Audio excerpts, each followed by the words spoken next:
Sementara itu pemirsa, persiapan pembangunan kembali Pasar Badung di Denpasar pasca kebakaran mulai dilakukan. Terkait hal tersebut, Dinas Tata Ruang dan Perumahan Kota Denpasar melombakan pembuatan master plan-nya. Sejak diumumkan hingga saat ini animo masyarakat untuk mengikuti sayembara ini cukup tinggi.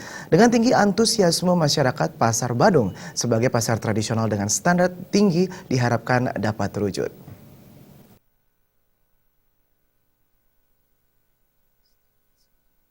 Proses pembangunan Pasar Badung akan dilaksanakan pada tahun anggaran 2017. Namun sebelum itu, Pemkot Denpasar melalui Dinas Tata Ruang dan Perumahan Kota Denpasar tengah menggelar sayembara terkait pembuatan Master Plan Pasar Badung. Sayembara ini terbuka untuk masyarakat umum dari arsitek hingga pelajar sekalipun. Menurut Kepala Dinas Tata Ruang dan Perumahan Kota Denpasar, Made Kusuma Diputra, animo masyarakat untuk mengikuti sayembara cukup tinggi.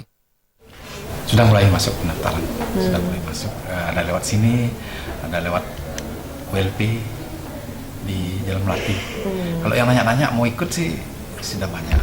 Ingin peran serta masyarakat, terutama para perancang dan arsitek ini memberikan ide-ide yang lebih banyak untuk penyempurnaan desain nanti. Arahnya ke sana untuk bisa jadi city tour dan ini jadi ikon Kota Denpasar lah. Sehingga kalau berkunjung ke sana lalu lintasnya tidak semrawut dan tidak macet, terus parkir cukup. Tentu ini akan dibuatkan prasarana-prasarana yang memadai. Master plan dari masyarakat ini nantinya diharapkan dapat mencerminkan Pasar Badung sebagai pasar tradisional dengan standar SNI. Selain itu, desain master plan-nya juga harus memiliki unsur Bali, khususnya Bebandungan. Master plan yang meraih juara pertama, kedua, dan ketiga akan dikolaborasikan. Total hadiah sayembara yang disiapkan senilai Rp430 juta.